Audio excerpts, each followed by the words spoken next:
اور آپس میں مذاکرات کریں. جنگ کسی مسئلے کا حل نہیں ہے. 1947 سے لے کے اب تک مسلسل جنگ کرتے آ رہے ہیں, لڑائی جھگڑا کرتے آ رہے ہیں, ادھر دہشت گردی ہو گئی, ادھر دہشت گردی ہو گئی, ادھر بندے مر گئے, ادھر بندے مر گئے. مسلسل کانسپیریسی, گولیاں چلانے سے یہ مسئلہ حل نہیں ہوگا. یہ مسئلہ جب بھی حل ہوگا ٹیبل کے اوپر بیٹھ کے حل ہوگا. یہ چاہے دونوں ممالک آپس میں بیٹھ کے کچھ طے کر لیں کہ ہم نے کس طریقے سے چلنا ہے, یا کسی تیسرے ملک کو درمیان میں شامل کر کے اس کا کوئی نہ کوئی ایک پیٹرن بنا لیں کہ ہم نے اس طریقے کے ساتھ چلنا ہے, جو کشمیری لوگ ہیں ان کے لیے بھی قابل قبول ہو. اس صورت میں خون خرابے کو روکا جا سکتا ہے. یا اس کا دوسرا طریقہ یہ ہے کہ اقوام متحدہ کی قرارداد کے مطابق رائے شماری کروا لی جائے اور کشمیری کو حق خود ارادیت دیا جائے, پھر ان کی مرضی کے مطابق جیسا وہ چاہیں, وہ ہندوستان کے ساتھ رہنا چاہیں, وہ پاکستان کے ساتھ رہنا چاہیں, وہ تقسیم ہو کے رہنا چاہیں, وہ علیحدہ سے رہنا چاہیں, انہیں اس کا حق ملنا چاہیے. لیکن جہاں تک بات مجھے سمجھ آتی ہے کہ شاید کشمیریوں کو کبھی بھی حق کے خود ارادیت نہیں دیا جائے گا, یہ میرا خیال ہے, کیونکہ آج تک تو نہیں دیا گیا, آئندہ مجھے نظر نہیں آ رہا. تو اب اس مسئلے کا مختصر سا حل صرف یہی نکلتا ہے, وہ ہے ٹیبل کے اوپر بیٹھ کے مذاکرات کے ذریعے سے اس مسئلے کو حل کر لیں. میں ونس اگین کہتا ہوں کہ اگر صرف ایک کشمیر کا مسئلہ حل ہو گیا تو باقی تمام دیگر مسائل, دہشت گردی کا مسئلہ ہے یا پانی کا مسئلہ ہے, یہ تو ایسے چٹکیوں میں حل ہو جائے گا.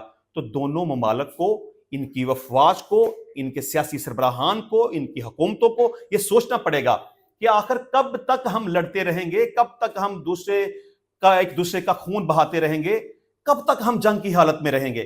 اگر یہ دونوں ممالک سیز فائر کر لیں ہمیشہ کے لیے اور اس مسئلے کو حل کر لیں تو یقین جانیں دونوں ملکوں کی معیشت بہت اوپر چلی جائے گی اور اس سے دونوں ممالک کے لوگوں کو بہت زیادہ فائدہ ہوگا. اچھا جی, اب بات کریں گے کہ بھارت کی جانب سے طیارے گرنے کے بعد اب دیکھیں ہندوستان کے ایئر چیف کا آپ ذہنی توازن کا اندازہ لگائیں. جب انہوں نے رات میڈیا کی بریفنگ دی ہے تو آپ ان کی باڈی لینگویج کو ذرا چیک کریں, ان کے چہرے کے ایکسپریشنز کو چیک کریں, ان کے ہاتھوں کی موومنٹس کو چیک کریں. آپ کو اندازہ ہو جائے گا کہ کس حد تک ڈپریسڈ ہیں, کس حد تک کنفیوزڈ ہیں اور کس حد تک ٹینشن کا شکار ہیں. انہیں یہ بھی نہیں پتا کہ ہم نے صحافیوں کے سوالوں کا جواب کیا دینا ہے. اللہ کامن سینس کی بات تو یہ ہے نا کہ جب ان سے سوال پوچھا گیا کہ جی پاکستان کلیم کرتا ہے کہ اس نے آپ کے 3 رافیل طیارے گرا دیے ہیں اور اس نے آپ کے دوسرے بھی مزید 2 طیارے 5 ٹوٹل طیارے گرا دیے ہیں, دنیا کا میڈیا بھی یہی بات کہتا ہے, تو آپ کی طرف سے کوئی سٹیٹمنٹ نہیں ہے, آپ بتائیں کہ صحیح بات کیا ہے. تو کامن سینس کی بات تو یہ ہے نا کہ اس کو کانفیڈنٹلی میڈیا کے اس سوال کا جواب دینا چاہیے تھا اور ڈیفینیٹلی چاہیے تک. وہ انکار کرتا کہ نہیں ایسا کچھ بھی نہیں ہے, یہ جو بات کی جا رہی ہے بالکل جھوٹ پر مبنی ہے. لیکن جیسے کہ اس نے جواب دیا پوری دنیا حیران رہ گئی, ہندوستان کے لوگ حیران رہ گئے, بلکہ اب اس ایئر چیف کے خلاف بڑی زبردست ہندوستان کے اندر موو چل رہی ہے کہ تمہارا دماغ خراب ہو گیا, تمہیں پتہ نہیں ہے کہ تم نے یہ سٹیٹمنٹ کیوں دے دی.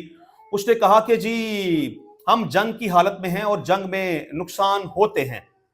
تو صحافی نے ان سے پوچھا کہ جی کتنا نقصان ہوا ہے. اس نے کہا جی ابھی میں فی الحال ایسی کوئی بات نہیں بتا سکتا, تو بہرحال نقصان ہوا ہے, میں اگر بتاؤں گا تو دشمن کو اس کا فائدہ ہوگا. اس کی ایئر چیف کی ڈپریشن, اس کی باڈی لینگویج, اس کی آنکھیں دیکھیں, اس کے ہونٹوں کو دیکھیں, اس کے ایکسپریشنز کو دیکھیں, اس کا گرتا ہوا کانفیڈنس دیکھیں, اس کا رسپانس دیکھیں, تو آپ کو بات سمجھ آ جائے گی کہ پاکستان نے کتنی زبردست قسم کی ہندوستان کو کٹ لگائی ہے اور اب وہ بوکھلاہٹ کا شکار ہیں اور ان کو یہ بھی نہیں پتا چلتا کہ کسی صحافی کے سوال کا کیا جواب دینا ہے. بہرحال وہ خود تو مرے ہیں, ساتھ فرانس کی کمپنی کو بھی لے ڈوبے ہیں جنہوں نے رافیل بنایا تھا, جس کے بارے میں کہا جاتا ہے کہ کہا جاتا تھا کہ وہ ناقابل تسخیر ہے, اس کا کوئی جواب نہیں, اس کو کوئی مار نہیں گرا سکتا. لیکن اللہ تعالیٰ کے فضل و کرم سے میں سمجھتا ہوں کہ الحمدللہ یہ اللہ تعالیٰ کی مدد ملی ہے ہمیں کہ اللہ نے ہمیں اتنی بڑی کامیابی دی ہے. اب ان کے پائلٹ نالائق ہیں, بیوقوف ہیں, یا اچھی طرح سے وہ ٹرینڈ نہیں ہیں, ان کی نالائکی کی وجہ سے اب رافیل تباہ ہو گئے ہیں. تو اب رافیل بنانے والی کمپنی کا تو کوئی قصور نہیں ہے, لیکن اس کے بس اب شیئرز گر گئے ہیں اور دن بدن گرتے جا رہے ہیں. اچھا جی، آرمی چیف صاحب جناب اب آئے ہیں کافی دنوں کے بعد منظر عام کے اوپر، تو ان کی ایک سٹیٹمنٹ آئی ہے. اچھا، میں سب سے پہلے یہ ذکر کروں گا کہ آرمی چیف کے خلاف جس طرح سے ایک موومنٹ چل رہی تھی پاکستان تحریک انصاف کی وجہ سے یا عمران خان صاحب کی سٹیٹمنٹ کی وجہ سے، کیونکہ عمران خان صاحب اکثر کہتے تھے کہ کیونکہ خان صاحب کے خلاف جب مقدمات بنے ہیں یا تحریک انصاف کے خلاف کریک ڈاؤن ہوا ہے وغیرہ وغیرہ، یہ لمبی سٹوری ہے، تو خان صاحب کہا کرتے تھے کہ یہ ہمارا army chief Yahya Khan part 2 ہے، یہ ملک کو نقصان پہنچا رہا ہے، یہ جس طرح 1971 میں ملک تقسیم ہو گیا تھا، بنگلہ دیش علیحدہ ہو گیا، تو یہ بندہ بھی وہی کام کرے گا. تو عوام میں کافی مخالفت پائی جا رہی تھی ہمارے آرمی چیف کے خلاف، لیکن ایک سب سے اچھا کام تو یہ ہوا کہ ہم اللہ کے فضل سے یہ جنگ جیت گئے، اور آرمی چیف کی خوش نصیبی آپ کہہ لیں یا اس کی اچھی پلاننگ کہہ لیں، اللہ کا فضل و کرم اس کے ساتھ تھا، پاکستان کے ساتھ تھا، ہم یہ جنگ جیت گئے. تو اس جنگ کا سب سے بڑا فائدہ تو یہ ہوا کہ تمام پاکستانی قوم کٹھی ہو گئی، جتنے پولیٹیشنز تھے ایک دوسرے کے ساتھ ان کے جتنے بھی اختلافات تھے وہ سارے اکٹھے ہو گئے، اور ہمارے آرمی چیف صاحب ہیرو بن کے منظر عام کے اوپر آ گئے. تو اب ان کی جو کھوئی ہوئی عزت تھی اب اس جنگ کے جیتنے کے بعد وہ واپس لوٹ آئی ہے. اچھا جی، انہوں نے کہا کہ بھارت کو منہ توڑ جواب دینے والے آپریشن بنیان مرصوص کی کامیابی کے بعد پاک فوج کے شعبہ تعلقات عامہ کی جانب سے army chief general Asim Munir کے بیانات کی ایک ویڈیو شیئر کی گئی ہے، جس میں انہیں ملکی سالمیت اور خود مختاری کے حوالے سے بات کرتے سنا جا سکتا ہے. ویڈیو میں army chief general Asim Munir کہہ رہے ہیں، الحمدللہ تاریخ نے یہ بات ثابت کی ہے کہ افواج پاکستان اور قوم ہر جارحیت کے خلاف پوری قوت سے سیسا پلائی ہوئی دیوار ثابت ہوئی ہے. آرمی چیف کا کہنا تھا، علاقائی سالمیت اور خود مختاری کے تحفظ کے لیے پاکستان میں بھرپور دفاعی صلاحیت موجود ہے. ملکی سالمیت کا دفاع کیسے کرنا ہے جی ہم بخوبی جانتے ہیں. جنرل عاصم منیر کا کہنا تھا، 13 لاکھ بھارتی فوج اپنے تمام تر ہتھیاروں سے ہمیں ڈرا اور دمکا نہیں سکتی. ہمارے آباؤ اجداد نے اور ہم نے اس ملک کو بنانے کے لیے بے پناہ قربانیاں دی ہیں اور ہم اس کی حفاظت کرنا بھی جانتے ہیں. D G I S P R lieutenant general Ahmed Sharif Chaudhry کہہ رہے ہیں کہ ہم بھارت کی طاقت، مکاری اور جارحیت سے مرغوب ہونے والی قوم نہیں ہیں. تو یہ جناب صورتحال ہے. اب ہمارے آرمی چیف پاکستان میں تو ہیرو بن گئے ہیں، بلکہ پوری دنیا میں ہیرو بن گئے ہیں، اور سب سے زیادہ اگر آرمی چیف کے اوپر کسی کو غصہ ہو سکتا ہے تو وہ ہندوؤں کو ہو سکتا ہے، ہندوستان کے سیاستدانوں کو ہو سکتا ہے، ہندوستان کی حکومت کو ہو سکتا ہے، ہندو فوجیوں کو ہو سکتا ہے، کیونکہ انہیں جس حد تک لتر پلیٹ ہوئی ہے ان کی مخالفت کرنا ہی بنتا ہے. اچھا جی، بھارتی پاکستان کی فضائی حدود استعمال نہیں کر سکتے، یہ گزشتہ تقریباً 18 روز سے سلسلہ جاری ہے. مطلب کہ نہ ہم ہندوستان کی فضائی حدود استعمال کر سکتے ہیں، نہ وہ ہماری فضائی حدود استعمال کر سکتے ہیں. تو جو انڈین ایئر لائنز ہیں ان کو 400 کروڑ بھارتی روپے کا اب تک 18 دنوں میں نقصان ہو چکا ہے. اچھا جی، اس کے علاوہ ایک مزیدار اس کو خبر آپ کہہ لیں یا ہندوؤں کی انتہا پسندی کی بات کر لیں، خیر وہ کوئی آج سے انتہا پسند نہیں ہے، وہ شروع سے ہی انتہا پسند ہے. مطلب اگر وہ کوئی میچ ہار جائیں تو تب توڑ پھوڑ کرنا شروع کر دیتے ہیں. کرکٹ میچ میں انہیں شکست کا سامنا کرنا پڑے تو اپنے کھلاڑیوں کے گھروں کے اوپر وہ حملہ کر دیتے ہیں. تو اب چونکہ وہ جنگ ہار گئے ہیں، آپے سے باہر ہیں، دماغ ان کا ٹھکانے نہیں رہا، مار اتنی پڑی ہے کہ وہ اپنا ذہنی توازن کھوتے جا رہے ہیں. اور سب سے زیادہ اس وقت جو موومنٹ چل رہی ہے نا وہ نریندر مودی کے خلاف چل رہی ہے. چلیں یہ ویسے ایک اچھی بات ہے، وہ جتنا غلط بندہ ہے نا وہ فوج کو جس طرح سے اپنی سیاسی مقاصد کے لیے استعمال کرتا ہے. 2019 میں جائیں تو اس نے پلوامہ کا واقعہ کریٹ کر دیا، مار کھا لی.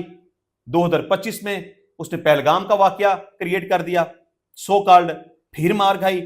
تو اب جو ہندو لوگ ہیں وہ نریندر مودی کے خلاف بڑی زبردست قسم کی کمپین چلا رہے ہیں. میرا خیال ہے کہ مودی کا دی اینڈ ہو چکا ہے، اب شاید وہ اب دوبارہ گورنمنٹ میں نہیں آئے گا.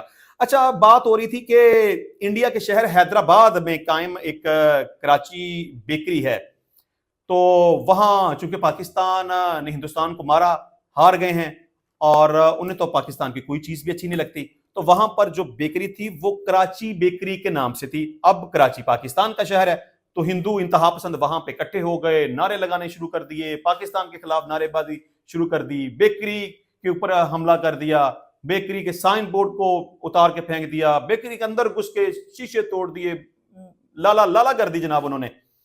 تو اب اس بیکری والے کا کیا قصور ہے؟ وہ بیچارہ کہتا ہے کہ جناب یہ کراچی بیکری ایک برانڈ ہے, یہ ہندوستان کا برانڈ ہے, اس کا پاکستان کے ساتھ کوئی لینا دینا نہیں ہے, یہ بیکری 1953 سے قائم ہے اور یہ میرے دادا کے ٹائم سے ہم یہ بیکری چلا رہے ہیں. بس بات یہ ہے کہ 1947 میں جب سپریشن ہوئی تھی تو میرے دادا پاکستان سے ہجرت کر کے ہندوستان میں آئے تھے, تو کراچی سے لگاؤ کی وجہ سے انہوں نے اس بیکری کا نام کراچی بیکری رکھ لیا ہے. تو اس میں ہمارا کیا قصور ہے؟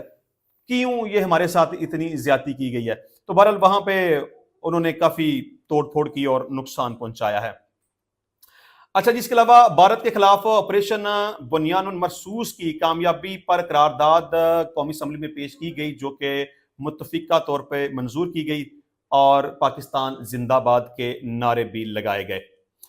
اچھا جی, ایک بڑی امپورٹنٹ ڈیولپمنٹ یہ تھی کہ پاکستان اور بھارت کے ڈائریکٹر جنرل ملٹری آپریشنز کے درمیان رابطہ ہوا ہے اور جنگ بندی برقرار رکھنے پر اتفاق ہوا ہے, کیونکہ جب 10 مئی کو پاکستان نے بنیان المرصوص آپریشن ہندوستان کے خلاف لانچ کیا تھا تو 2-3 گھنٹے کی چتر پلیٹ کے بعد ان کا پھر دماغ ٹھکانے آ گیا, ان کو سمجھ آ گئی کہ پاکستان سے لڑنا ہمارے بس کی بات نہیں ہے. تو باگے ڈونلڈ ٹرمپ کے پاس, اس کے پاؤں پڑ گئے, منت سماجت کر کے جنگ بندی کروا دی. تو یہ طے پایا کہ دوبارہ بات 12 مئی کو ہوگی. تو آج ان کے درمیان بات ہوئی ہے.